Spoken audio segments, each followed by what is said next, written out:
right, PJ, thank you so much for a few minutes of your time, man. It's a pleasure to meet you finally. My pleasure. My pleasure. Good to be with you. The interview will be for Black Gospel and for Gospel Grid. We're going to cover a few things from the man to the music and a few things in between, and we'll get into that in 15 minutes straight. Sounds good. I like to begin with quirky questions, some fun facts, just to get to know a little bit about the person behind the music. And coming from Louisiana, I got to talk about the food. Do you like authentic Creole cuisine? I'm talking about gumbo, crawfish, jambalaya, or do you gravitate away from all of that? Well, first, I'm from New Orleans, not Louisiana. Look, we're an island, so we consider New Orleans and everything else. Nah, just kidding. We got love for everybody, but no, I love the authentic. I mean, I named my album Gumbo. You know, I love gumbo, jambalaya as well, shrimp Creole. I love all that stuff as much as I love soul food and other foods. But nah, I'm happy with the home food. Yeah. Now, from what I can tell, you are an authentic music machine. So I was wondering, as a child, did you gravitate towards the piano, the bass, the drums, or was there another instrument that caught your attention? Let's see. So it was drums first. I think that's usually kids' first instrument because it's the most accessible. But it was drums probably from 2 until 6 or 7, and that's when keyboards started to get in my world, and I took guitar lessons at that time. I remember, but piano is the one that survived throughout all of it. But I kind of went through all of the instruments for a minute, but it started with drums. Okay, all right. Yeah. And you're also your music kind of represents vintage soul. So I wonder who were some of the musical mentors growing up. Was it a guy like Marvin Gaye, Teddy Pendergrass? Was it Stevie Wonder, who you featured on your album, Isaac Hayes, or was it somebody else? Yeah. A lot of those guys came later for me. Teddy P came later. I wasn't an adult till I got into Teddy Pendergrass. But yeah, it was Stevie Wonder. Like heavily. It was Donny Hathaway. It was Al Green because he would be on those lines of gospel and then R&B. So I think I was drawn to that at a young age. That's one of the first concerts I remember. My parents took me to it. He had a white suit, and I remember he was handing out roses. That's all I remember. But so Al was there, and Al Green actually gave me a quote from my book that I wrote some years ago. It was Aretha Franklin was in the house, and also artists that people probably don't hear as as obviously, but like the Beatles and James Taylor were huge influences, especially on my songwriting. Yeah.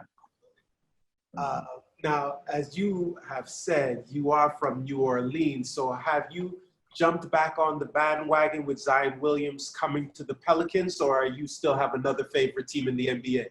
Whoa, bandwagon. Nah, I'm literally Pelicans day one. I'm a literal day one. I got to be here for the day one days.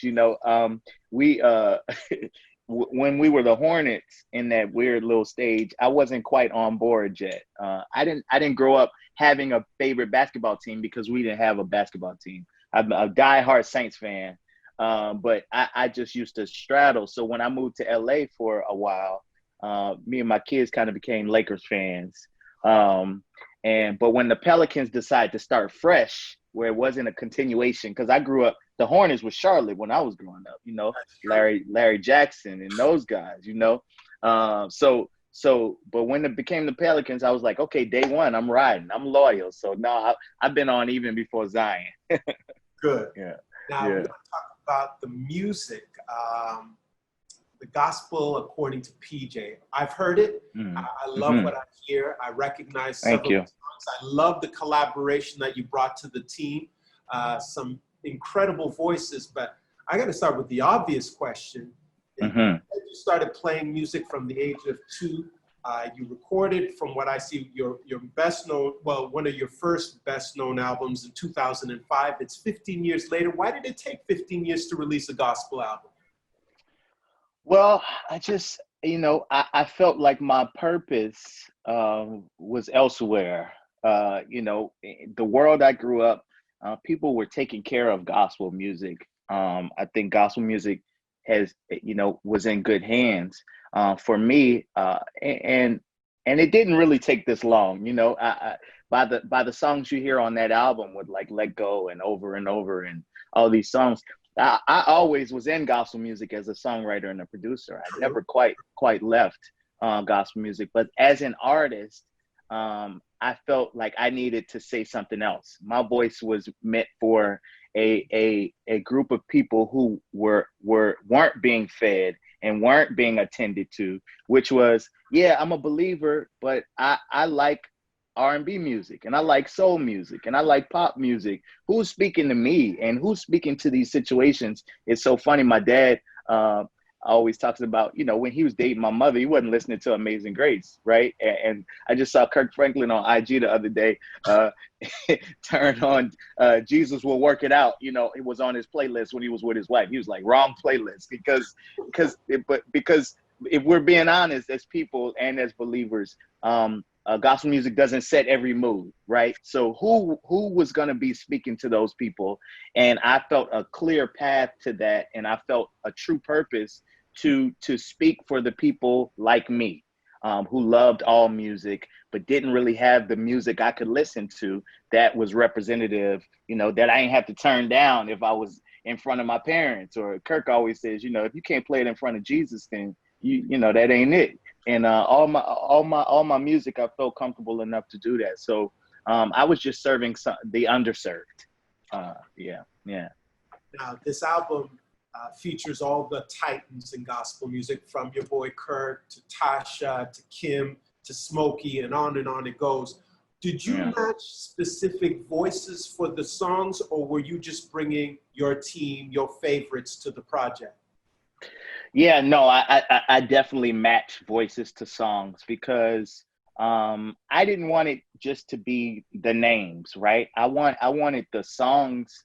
It's music first for me. I have that on my whiteboard. It's always music first. So I don't care if Beyonce was on it. If it didn't fit, then it wasn't gonna work for me. And in this process, I started with the songs, because I knew I wanted to tell this story of, look, I have been writing gospel music this whole time. Some of these songs, some you knew I wrote, some you didn't know.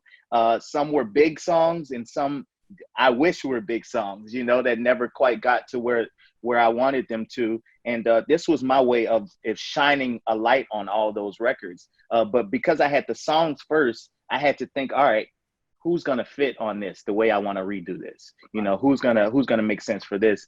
So I was just blessed enough to reach out to my dream list, and get them on these songs. But no, it wasn't about the names only. It had to be the right fit. And